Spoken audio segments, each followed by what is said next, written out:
Views of Faisal محمد کے انتہائی واجب الاحترام سبسکرائبر اور دیکھنے والوں کی خدمت میں فیصل محمد کا سلام عرض ہے۔ آج بھی ہم کچھ اہم خبروں پر اپنا تجزیہ دینے کی کوشش کریں گے، لیکن سب سے پہلے ہم پاکستان سے باہر جو بین الاقوامی کچھ سچویشن ہے اس کو تھوڑا سا آپ سے گوشہ گزار کر دیں، کیونکہ حالات جو ہے وہاں بھی اس محاذ پہ بھی بڑے خراب ہو رہے ہیں۔ آپ کو پتہ ہوگا کہ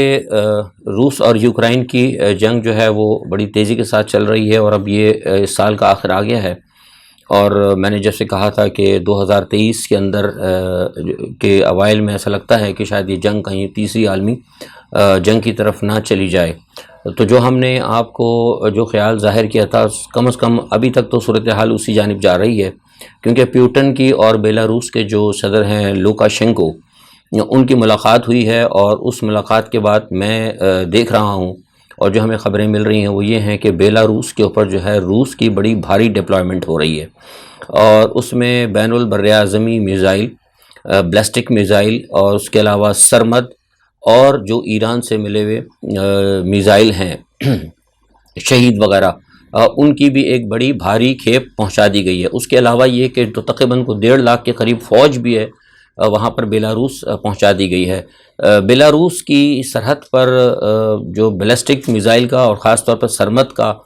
پہنچنا یا سرمد کی موومنٹ اس بات کی طرف نشاندہی کرتی ہے کہ کہیں یہ جنگ جو ہے اب پیوٹن جو ہے براہ راست نیٹو سے لڑ سکتے ہیں۔ اس کی وجہ یہ ہے کہ آپ کو پتہ ہوگا کہ میں نے بتایا تھا کہ یوکرائن نے امریکہ سے ڈیمانڈ کی ہے پیٹریوٹک اگر امریکہ دے دیتا ہے تو اس پہ پھر رشیا نے کہا تھا کہ یہ ہمارے خلاف براہ راست جو ہے جنگ سمجھی جائے گی، کیونکہ پیٹریوٹک کو چلانے کے لیے بھی ویسے بھی ان کو پھر اندر آنا پڑے گا یوکرائن میں، ڈیٹ مین کے بوٹس آن گراؤنڈ ہوں گے، لیکن بوٹس آن گراؤنڈ تو آلریڈی ہیں، یہ تو خیر امریکہ اور یہ نیٹو جھوٹ بول رہے ہیں۔ لیکن اس تمام صورتحال کے اندر جو سب سے زیادہ جو معاملہ جو خراب ہوگا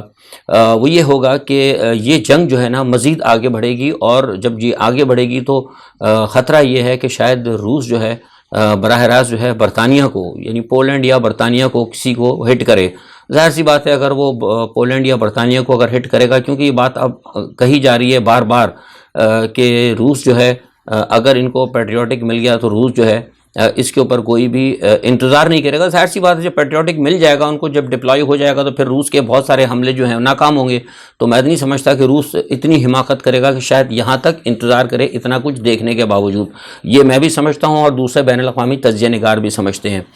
اچھا، اس تمام صورتحال کے اندر روس کا اور ایران کا اور جو بیلاروس کا جو ایک نیکسس بنتا جا رہا ہے، اس کی وجہ سے یورپ کے اندر بھی بڑی زبردست تشویش بڑھ رہی ہے۔ یورپ کے جو غیر جانبدار لوگ ہیں وہ یہ کہہ رہے ہیں کہ ان کا خیال یہ ہے، وہ یہ کہتے ہیں کہ شاید ایران نے کچھ نیوکلیئر جو ہے تھوڑا بہت وہ بنا لیا ہے، حاصل کر لیا ہے، اب روس کی مدد سے وہ اس کو اپ گریڈ کرنا جا رہا ہے، کیونکہ ایران نے ابھی خلا میں اپنے 2-3 جو ہے جس کہتے ہیں نا سیٹلائٹ کہہ لیں آپ، یا جو کچھ بھی آپ سمجھ لیں، سیاروں کی شکل کے اندر وہ انہوں نے بھیجے ہیں، اور کچھ لوگوں کا کہنا یہ ہے کہ جو انہوں نے سیٹلائٹس جو بھیجی ہیں اس کے ذریعے، راکٹس کے ذریعے، تو وہ یہ کہتے ہیں کہ اس کے پس پردہ کچھ اور بھی عزائم ہیں، اور وہ کچھ ایسے سیٹلائٹس یہ بھیجنا چاہتے ہیں جس سے کہ وہ اپنی نیوکلیئر جو آرسنل ہیں اور جو بیلسٹک میزائل اگر وہ جو ایران بنا رہا ہے اس کو کنٹرول کرنے کے حوالے سے، مطلب جو دفاعی کہتے ہیں، مطلب اس کی لمبی تعویل ہوگی، میں صرف اشارتاً بتا رہا ہوں۔ تو امریکہ کا یہ کہنا ہے کہ اس پس منظر کے اندر یہ جو ہے وہاں پر جو ہے سیٹلائٹ ایران بھیج رہا ہے، جبکہ ایران کا یہ کہنا ہے کہ وہ اپنے کمیونیکیشن کے حوالے سے اس چیز کو ڈیولپ کر رہا ہے۔ تو یہ ایک اس چیز کو بھی لے کر اس وقت یورپ کے اندر ایک ایسی، اور خاص طور پر اسرائیل کے اندر ایک بہت زیادہ اس کی وجہ سے ٹینشن ہے۔ تو یہ بھی ہو سکتا ہے کہ اس چیز کو لے کر ہو سکتا ہے کہ کوئی ایران کی طرف اچانک کسی قسم کا کوئی ایک وہ محاذ نہ کھل جائے۔ اچھا، یعنی ادھر آپ اگر یوں دیکھیں تو آپ کو ایسا محسوس ہوگا کہ نیٹو جو ہے وہ بھرپور طور پر جو ہے وہ اکسا رہا ہے یوکرائن کو، اور پوری بھرپور مدد کر رہا ہے کہ کسی طریقے سے یہ جنگ بڑھے۔ امریکہ بھڑکا رہا ہے نیٹو کو، اور دوسری جانب اگر آپ ایک اور محاذ دیکھیں تو وہ محاذ بن جاتا ہے آپ کا چین کا اور تائیوان کا۔ اگر یہاں پر نیٹو اگر اکسا رہا ہے یوکرائن کو، اور اگر یہاں امریکہ اکسا رہا ہے نیٹو کو اگینسٹ رشیا، تو اسی جانب جو ہے بالکل آپ دیکھیں تو کوارڈ جو ہے وہ اکسا رہا ہے تائیوان کو اگینسٹ چائنا.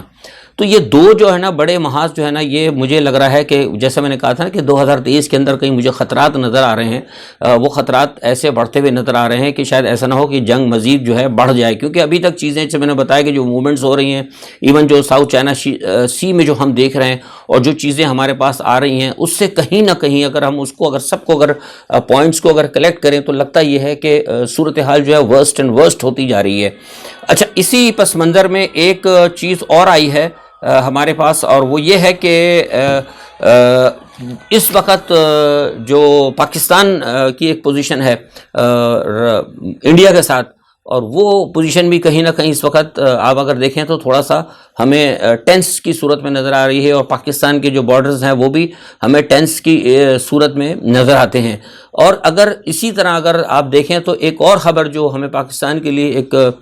تشویش کا باعث نظر آ رہی ہے، وہ یہ ہے کہ ہمیں دفاعی سفارتی ذرائع سے یہ پتہ لگا ہے کہ پاکستان جو ہے، آپ کو پہلے بتایا تھا ہم نے کہ پاکستان سے یہ خبریں آئی تھیں کہ انہوں نے یوکرائن کو کچھ گولہ بارود بھیجا ہے، اور وایا وہ گریک جا رہے تھے، گریس کے ذریعے اور وہ دوسرے ملکوں رومانیہ کے تھرو. تو بہرحال وہ بھی اب آپ نے دیکھا اس کی سچائی جو بھی حقیقت تھی وہ سب آپ کے سامنے آ چکی ہے، اور کہیں نہ کہیں یہ پتہ لگا تھا. اور جیسے کہ ساری صورتحال آپ کے علم میں ہے، اور یہ سارا جو پھر ہٹایا گیا، جس میں کہتا تھا کہ رجیم چینج وغیرہ بڑا گلوبل ایک اس کے اندر بڑا تھا، یہ کوئی مطلب کوئی نارمل چیز نہیں ہے جس طرح کے لوگوں کو بتائی جا رہی ہے. تو اس کے بعد اس ایک اسکینڈل کے بعد اب ایک اور جو ہے خبر ہمیں آئی ہے سفارتی ذرائع سے، وہ بھی میں سمجھتا ہوں کہ میں آپ کو بتا دوں. وہ یہ ہے کہ سنا یہ گیا ہے کہ بیک چینل کے اندر کہیں یہ معاہدہ ہوا ہے کہ جو یوکرین کے جو T-80 ٹینکس ہیں جو خراب ہو چکے ہیں، جو کہ ظاہر سی بات ہے، میں نے آپ کو کہا کہ جنگوں کے اندر ہتھیاروں کی ریپیئر کرنا اور بہت بڑا مسئلہ ہوتا ہے، تو T-80 ٹینکوں کو اپ گریڈ کرنے کا جو ہے وہ پاکستان کو سنا ٹھیکا ہے، یعنی پاکستان نے آفر کی کہ وہ ان کو اپ گریڈ کرے گا میدان جنگ میں. تو یہ چیز جو ہے نا، اس کو بھی تھوڑا سا روس کی طرف سے ناپسندیدگی کی نظر سے دیکھا جا رہا ہے. وہ کہہ رہے ہیں کہ ایسی صورتحال کے اندر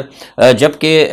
یوکرین کو سارے مطلب پورا نیٹو سپورٹ کر رہا ہے، امریکہ سپورٹ کر رہا ہے، ایک غلط ایگریشن ہو رہا ہے رشیا کے خلاف، تو اگر یوکرین کا اسلحہ اگر کوئی ناکارہ ہو رہا ہے تو ظاہر سی بات ہے اگر کسی ملک کا جنگ کے دوران اگر اسلحہ ناکارہ ہوتا ہے تو وہ شکست کے مترادف ہوتا ہے. تو کیوں پاکستان کیا یوکرین کی مدد کرنا چاہتا ہے، یعنی دوسرے الفاظ میں امریکہ کی مدد کرنا چاہتا ہے؟ اسی پس منظر میں روس کے اندر اس بات پہ بھی تشویش پائی جاتی ہے. لیکن ساتھ میں ایک اور چیز آ گئی ہے، اور وہ چیز یہ آئی ہے کہ گریک نے جو ہے آفر کر دی ہے امریکہ کو کہ اگر آپ S-400 جو پیٹریوٹک سسٹم ہے اگر آپ وہ نہ دیں، کیونکہ روس نے کہا تھا کہ اگر امریکہ نے پیٹریوٹک دے دیا تو ہم براہ راست جو ہے پھر نیٹو کے ساتھ جنگ میں اتریں گے. تو انہوں نے کہا کہ ہمارے پاس S-300 پڑے ہوئے ہیں، ہم وہ آپ کی جگہ جو ہے روس کو دے دیتے ہیں. تو اس کے اوپر بھی روس کی طرف سے بڑی سخت ناراضگی کا اظہار ہوا ہے، اور یہ کہا گیا ہے کہ مطلب جو کوئی بھی ملک ہو، خواہ وہ پاکستان ہو یا یورپ کا بھی کوئی بھی ملک ہو، اگر وہ روس کے لیے کہیں بھی اس کی جنگ کے لیے اگر کوئی مطلب کوئی دشواریاں پیدا کرے گا تو پھر روس جو ہے اس کو اپنا اینیمی یا دشمن تصور کرے گا. تو یہ ایک ساری صورتحال ہے. تو اس میں اب آپ دیکھیں کہ کیا معاملات ہمارے چل رہے ہیں. اور پاکستان اب دیکھ رہے ہیں کہ بین الاقوامی صورتحال، جیسے ہم آپ سے کہتے رہتے کہ پاکستان کے اندر سرحدات کا آپ حالات دیکھ لیں کہ بنو کی کیا پوزیشن ہے اس وقت، اور CTD سے زیادہ جو ہے طاقتور وہاں پہ دہشت گرد ہو گئے ہیں. گو کہ ہمارے SSG کمانڈوز نے آپریشن کر کے وہاں سے اس کو چھڑوا تو لیا ہے، لیکن سوال یہ پیدا ہوتا ہے کہ کیا یہ سلسلہ ختم ہو گیا؟ مجھے نہیں لگتا کہ سلسلہ ختم ہو جائے گا. دیکھیے، ہم ایک بات شروع سے کہتے رہے ہیں، اس میں سب قصوروار ہیں. میں غیر جانبدار کرتا ہوں اس کے اندر، خواہ وہ PTI کی حکومت رہی ہو، چاہے 1 سال رہے یا 2 سال رہے، چاہے وہ کوئی بھی حکومت پیپلز پارٹی کی رہی ہو، یا سب کو یہ چاہیے تھا کہ جس وقت آپ کے افغان مہاجرین یہاں پر آئے تھے تو افغان مہاجرین کو آپ کو نے کنٹرول کرنا چاہیے تھا، لیکن آپ نے کوئی کنٹرول نہیں کیا. جتنے آپ دیکھیں کہ افغان مہاجرین ایران کے اندر آئے ہیں، میں خود ایران جا چکا ہوں، اور ایران میں ہم نے وہاں دیکھا بھی ہے. مجھے وہاں میڈیا میں گیا تھا، مجھے انٹرویوز وغیرہ ہوئے تھے وہاں پر، جن کو جو سحر نیٹ ورک ہے، اس کے علاوہ پھر دوسرے میں جاتا رہتا ہوں اس کے علاوہ بھی. تو وہاں ہم نے جب گئے تھے وہاں ہم نے دیکھا، اور ہمیں سارے ان پہ بریف کیا گیا، اور انہوں نے بتایا تھا اس وقت کہ کس طریقے سے وہاں پہ انہوں نے رکھا ہوا ہے قیدیوں کو. وہ پورا انہوں نے جو مہاجرین کو ایک پورا شہر انہوں نے علیحدہ بسایا ہوا. دنیا کی ہر سہولت جو ہے اس کو اسی جگہ ہے. کسی بھی افغان مجاہدین کو یا افغانی کو یہ الاؤ نہیں تھا کہ وہ آئے شہر کے اندر آ کے کوئی شادیاں کر لے یا کوئی چیزیں خرید لے، دکان خرید, لیکن ہمارے یہاں تو آپ کو پتہ ہے کہ ہماری قوم نے بھی پھر وہی لسانیت آ جاتی ہے بیچ میں کہ وہ بھی پشتو بولتے ہیں, ہم بھی پشتو بولتے ہیں, ہم ایک ہی ہیں, رشتہ داریاں بھی کی, پھر پیسے کی وجہ سے کراچی کے اندر لوگ آ گئے, انہوں نے یہاں جائیدادیں خرید لیں, آزاد کشمیر میں چلے گئے, جہاں آزاد کشمیر کی ایک صورتحال یہ کہ جہاں پہ کہ ہم پاکستانی, جو میں بائی برتھ پاکستانی ہوں, کراچی میں پیدا ہوا ہوں میں, لیکن میں الاؤ نہیں ہوں کہ آزاد کشمیر کے اندر میں پراپرٹی خرید لوں, لیکن افغانیوں نے جا کے خرید لی ہیں, اسلام آباد میں خرید لی ہیں. تو سوال یہ پیدا ہوتا ہے کہ یہ کیا پولیٹیشینز کیا کر رہے تھے, ان کے پاس کوئی پالیسی تھی نہیں. تو یہ سارا جو چیزیں مجھے لگتا ہے کہ یہ سب کچھ جو ہے نا ایک ڈیلیبریٹری طور پر جو ہے نا یہ کیا جا رہا ہے جان بوجھ کے, کہ مطلب کہتے ہیں نا کہ ایک آنکھیں بند کی گئی ہیں کہ ساری صورتحال جو ہے پاکستان کی خراب ہو. اور آپ دیکھ لیں کہ اب یہ جو صورتحال آپ ہو رہی ہے ہر جگہ, اب آپ کچھ نہیں کر سکتے کہ کراچی کے اندر اگر کوئی شخص, کیا آپ کے پاس نشانی ہے, مطلب سر کے اوپر پگڑی ہوتی ہے, بڑی سی داڑھی ہوتی ہے, آپ کیا کہیں گے کہ عام مہاجرین ہے, افغان مہاجر ہے, یا عام افغانی ہے, یا وہ ٹی ٹی پی کا کارکن ہے. تو یہ تو مطلب کوئی تمغہ تو لگا نہیں ہوتا. تو یہ ایک صورتحال جو ہے نا انتہائی خطرناک ہو چکی ہے. لیکن مجھے لگ رہا ہے کہ اس تمام صورتحال کے اندر ابھی بھی ہمارے سیاستدانوں کو پاکستان کی کہیں بھی کوئی فکر نہیں ہے, جو میں دیکھ رہا ہوں. اب دیکھیں آپ, کل گورنر صاحب نے ایک موو کر دیا. عمران خان صاحب نے کہا تھا کہ اسمبلیاں ہم توڑیں گے. اب ٹھیک ہے, وہ تو میرا اپنا نظریہ تھا, اس میں نے ایک بات شروع میں بتا دی تھی کہ میں سمجھتا ہوں کہ عمران خان صاحب کو اسمبلی توڑنے کا اعلان نہیں کرنا چاہیے, لیکن بہرحال ان کی ایک سوچ ہے, وہ پولیٹیشین ہے, وہ ان کو دے ہیو ٹو رائٹ کہ بھائی جو وہ ڈیسائیڈ کرنا چاہیں, انہوں نے ڈیسائیڈ کیا. لیکن اس پہ پھر انہوں نے ایک بات یہ کر دی کہ انہوں نے تاریخیں دینی شروع کر دیں. اس پہ بھی میں ہمیشہ آپ سے کہتا رہا ہوں کہ بحیثیت ایک سابقہ سیاستدان اور تجزیہ نگار کے علاوہ دونوں طریقے سے میں نے کہا تھا کہ میرا یہ خیال ہے کہ اگر توڑنی نہیں چاہیے تھی, اگر توڑنا ہے تو دین اینڈ دیئر ڈیسائیڈ کر دیں. جس طرح وہ پرولونگ کرتے ہیں نا, مطلب اب کل بتائیں گے, پھر وہ پرسوں کل بتائیں گے, پھر کل وہ تاریخ دی جائے گی, تو نتیجہ کیا ہوتا ہے کہ یہ جو پی ڈی ایم کی جو گورنمنٹ بیٹھی ہوئی ہے نا, یہ شیطان گورنمنٹ, انہوں نے ڈسٹرکشن کرنا ہے. میں بار بار کہتا ہوں, انہوں نے کنسٹرکشن نہیں کرنی, نہ نیشن کی نہ ریاست کی. تو یہ پھر فوراً جو ہے نا اس کے اندر جو ٹائم پیریڈ ملتا ہے اس کے اندر وہ کوئی نہ کوئی گڑبڑ پیدا کرتے تھے. اب جیسے عمران خان نے اسی دن توڑ دیتے تو یہ سارا جھمیلا نہ ہوتا جو آج ہو رہا ہے. اب کل, اب ٹھیک ہے, وہ رائٹ ہے, یہ تو ایک ڈیموکریٹک رائٹ ہے کہ آپ اسمبلیاں توڑ سکتے ہیں, assembly vote of no confidence کر سکتے ہیں. لیکن کل جس طریقے سے گورنر صاحب نے کیا, انہوں نے کہہ دیا کہ جناب وہ لیں, آرڈر جاری کر دیا کہ وزیر اعلیٰ جو ہیں لیں مطلب ووٹ آف کانفیڈنس. بھائی کیوں؟ مطلب میرے نزدیک اگر آپ پوچھیں تو میں تو سمجھتا ہوں, جو تھوڑا بہت میں نے بھی آئین کو سمجھتا ہوں, ظاہر ہے کچھ پڑھا جو ہے تھوڑا سا آئین کے حوالے سے, پاکستان کے آئین کو بھی دیکھا ہے, بین الاقوامی جو ہیں آئینی جو ہیں کانسٹیٹیوشنز ہیں ان کو بھی میں نے کم از کم کہیں دیکھا ہے. تو مجھے تو مکمل طور پر یہ غیر آئینی طور لگتا ہے, کیونکہ کس نے کہا گورنر صاحب سے, آپ نے گورنر کہا ہے کہ ہمیں لگتا ہے کہ وہ اعتماد کا ووٹ نہیں. بھئی اعتماد کا ووٹ آپ کو کس نے کہا؟ پنجاب کے اندر قافلی کی حکومت ہے اور پی ٹی آئی کی حکومت ہے. کیا پی ٹی آئی کے کسی ورکرز نے آپ کو آ کے بتایا, کسی نے ممبرز نے آپ کو لیٹر دیا گورنر صاحب کو کہ جناب آپ ان سے vote of no confidence vote of confidence کی بات کریں کیونکہ ہمیں ان پہ اعتبار نہیں ہے؟ یا کم از کم کچھ پی ٹی آئی کے کچھ لوگوں نے آ کر کہا. جب کسی نے نہیں کہا تو انہوں نے کیسے کر دیا؟ گورنر کو اختیار ہے ہی نہیں. اچھا, پھر سب سے بڑی بات, ایک تو یہ چیز غلط, دوسری سب سے بڑی بات ہے کہ اجلاس کے دوران آپ نے کیسے اس کو کر دیا, اجلاس چل رہا ہے. تو میں سمجھتا ہوں کہ یہ ایک غلط جو ہے ساری کی ساری جو ہے پریکٹس ہو رہی ہے. اب دوسری جانب عمران خان صاحب نے زمان پارک کے اندر اپنی پارٹی کا اجلاس بلایا ہوا ہے. مطلب ایک طرف عمران خان صاحب اپنی پارٹی کے اجلاس بلا کر فیصلہ کر رہے ہیں, دوسری جانب پی ڈی ایم جو ہے وہ کوشش کر رہی ہے کہ کس طرح اسمبلی کو ٹوٹنے سے بچایا جائے. عمران خان صاحب اسمبلی توڑنے کے چکر میں, اور اس تمام صورتحال کے اندر جو اگر کوئی جو پھنس گیا ہے نا بری طریقے سے, وہ پاکستان کی عوام اور ریاست ہے. جیسے دیکھیے, جیسے جیسے میں بارہا کہتا رہا ہوں آپ کو اپنے تجزیوں کے اندر, میرے تجزیوں میں کوئی سنسنی نہیں ہوتی, میں تو آپ کو حقیقتاً چیزیں بتاتا ہوں کہ جو میں آپ کو کہتا رہا ہوں کہ اس تمام صورتحال کا جو ہے نا نقصان وہ پاکستان کو ہوگا, اور اسٹل ہو رہا ہے, بہت زیادہ ہو رہا ہے. آپ دیکھیں کہ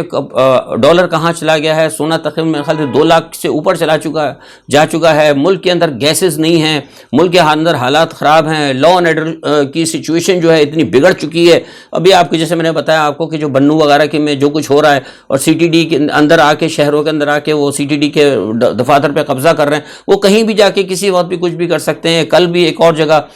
شمالی وزیرستان کے اندر جو ہے ہوا ہے. تو آپ مجھے بتائیے کہ اس میں نقصان کس کا ہو رہا ہے؟ رہا ہے؟ نقصان تو ریاست کا ہو رہا ہے. پیسے آپ کے پاس ہے نہیں. دہشت گردی پر قابو پانے کے لیے آپ کو ہر صورت کے اندر پیسے کی ضرورت ہوتی ہے. دہشت گردی پھیل رہی ہے, دہشت گردی, یہ سارے کے سارے میں تو روز اول سے کہتا رہا ہوں کہ جو پولیٹیشین ہیں, جو پولیٹیکل پارٹیز ہیں, انہی کے جو جتنے بھی آپ کے نان اسٹیٹ ایکٹرز کے جتنے بھی سلیپر سیل ہیں, ان کی سپورٹ ساری کی ساری یہ آپ کی پولیٹیکل پارٹیز کرتی ہیں. ان کے اندر جو ہے ملک دشمن ہے, اور یہی وجہ ہے کہ روز اول سے میرا اسٹینڈ رہا ہے. میں نے عمران خان جب آئے تھے حکومت, اس وقت بھی کہا تھا کہ عمران خان صاحب نے اگر بدعنوانوں کو نہ پکڑیں, یہ پہلے ملک دشمنوں کو پکڑیں. ملک بدعنوان تو بہت بعد میں آتا ہے. پاکستان کے اندر ایک اسپتال کے اندر جو بچہ پیدا ہوتا ہے تو جو اس کا سرٹیفکیٹ لکھنے والا ہوتا ہے نا, کلرک, اس کلرک سے لے کے ایوان صدر کا پرنسپل سیکرٹری تک بدعنوانی کے اندر مبتلا ہے. جب آپ بدعنوانوں کو پکڑیں گے تو سب ایک دوسرے کے پیچھے سپورٹ کرتے ہیں, ایک چین بن جاتی ہے. اس کو توڑنا بہت مشکل ہوتا ہے کیونکہ ان کے سرپرست ملک دشمن ہوتے ہیں. پہلے آپ ملک دشمنوں پہ ہاتھ ڈالیں جو کہ ہیں کوئی چند 100 بھی نہیں ہوں گے. 12-13 جو پارٹیز ہیں, ان کے اگر ہیڈز اور سیکنڈز, ان کو اگر آپ آپ پکڑ لیتی اسی وقت اور ڈبہ نمبر 10 کھول کے اگر ان کو اٹھا کے سب کو اگر کرتے نا فن دیلما ان کا, تو پھر آج یہ دیکھتے کہ صورت حال نہ ہوتی. لیکن ایسا نہیں ہوا. لوگوں نے پھر وہ لگا رکھا روزانہ, شہزاد صاحب بیٹھے ہوئے ہیں آ کے, یہ چیک مل گیا, وہ ٹرانزیکشن ہو گئی, یہ چلا گیا, وہ چلا گیا, اس کو پکڑ لیا, اس کو پکڑ لیا. میں کہہ رہا تھا کہ بار بار یہ کچھ نہیں ہوگا, اس لیے کہ جتنی چیزیں آپ آ کر باہر بات کرتے ہیں اسی دن ان کو پتہ لگ جاتا ہے. تو سب سے پہلے تو یہ کہ ہمارے یہاں پی ٹی آئی کے اندر, جو میں شروع سے کہتا رہا ہوں کہ پی ٹی آئی کے اندر بھی بہت ساری غلطیاں ہیں, کہ پی ٹی آئی کے ہر آدمی جو ہیں, جو کوئی بھی وہ باہر آ کے میڈیا پہ ان کو بات کرنے کا بہت شوق ہے. آپ مجھے بتائیے کہ وہ جتنے 10 اندر سے سازشیں کرتے ہیں پی ڈی ایم والے حکومت کے خلاف, اور باہر آ کے ایک بات وہ کرتے ہیں. اور ہمارے پی ٹی آئی والے سازشیں تو کرتے کچھ نہیں ہے, لیکن جو وہ کام کرنا چاہتے ہیں وہ آ کے فوراً میڈیا میں کہہ دیتے ہیں. اب یہ ایک صورتحال بن گئی ہے. دوسرے عمران خان صاحب نے کل دوبارہ پھر اپنے اس کے اندر باجوہ صاحب کو کہا ہے, اور ویسے میں نے آپ کو بتا دیا تھا کہ امریکہ کو کلین چٹ دی, اور وہ میں نے وجہ بھی بتا دی کہ انہوں نے کیوں امریکہ کو کلین چٹ دی, کیونکہ انہوں نے جو کمپنی وہاں پر لی ہوئی ہے, ہائر کی ہوئی ہے عمران خان صاحب نے لابنگ کے لیے, وہ سابقہ میں نے بتا دیا کہ ان کی طرف سے عمران خان کو کہا تھا کہ آپ کیا کہتے ہیں امریکہ کا نام نہ لیں, تو اب امریکہ کا تو نام کوئی نہیں لے رہا. اور باقی یہ ہے کہ پھر وہ بار بار پھر وہ نکل آتا ہے کہیں وہ نیوٹرلز. میں نے ایک ریکویسٹ ان سے کی تھی کہ دیکھیے آپ نیوٹرلز کا نام نہ لیں, اگر کہیں عمران خان کو یا کسی کو نظر آتا ہے کوئی نیوٹرلز کا, تو میڈیا میں بات کرنے کے بجائے آپ پس پردہ بیک چینل کے اندر ان سے بات کریں, بیک چینل کے اندر کریں. آپ صدر عارف علوی کو انگیج کریں, اعجاز الحق کو انگیج کریں. اعجاز الحق کے بہت اچھے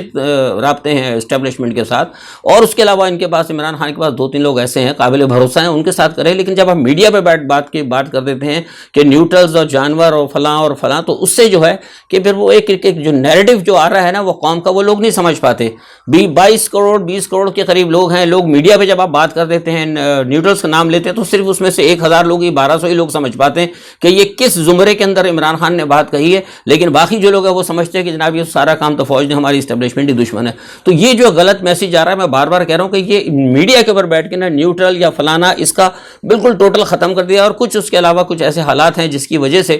کہ میں دیکھ رہا ہوں کہ پاکستان کے حالات جو ہے نا بہت زیادہ بگڑتے جا رہے ہیں, اور قوم جو ہے نا کہیں ہماری دفاعی اداروں کے خلاف ہوتی جا رہی ہے. اور یہ اب میں بار بار جو کہہ رہا ہوں, یہ میں اب نام نہیں دے رہا, لیکن میں باہر کئی بڑی ایجنسیوں کے ذریعے اور کئی بڑے بین الاقوامی ذرائع جو ہیں, اہم ذرائع جو کہ بڑا کردار ادا کرتے ہیں دنیا کے معاملات کے اندر, بہت سارے معاملات کے اندر کردار کرتے ہیں, وہ اب ان کی ٹیبلز کے اوپر یہ ڈسکشن چل رہی ہے کہ پاکستان کے اندر پاکستان کی عوام جو ہے یہ ڈیفنس کے اسٹیبلشمنٹ کے مد مقابل کھڑی ہو رہی ہے. یہ کون سی صورتحال پاکستان میں ڈیولپ ہو رہی ہے؟ اللہ تعالیٰ ہمیں ہر کسی بڑی مصیبت سے محفوظ رکھے. آج کے لیے اتنا ہی. کل جو بھی صورتحال ہوتی ہے اپنا تجزیہ لے کے حاضر ہوں گا. اپنا بہت خیال رکھیے گا. اللہ حافظ.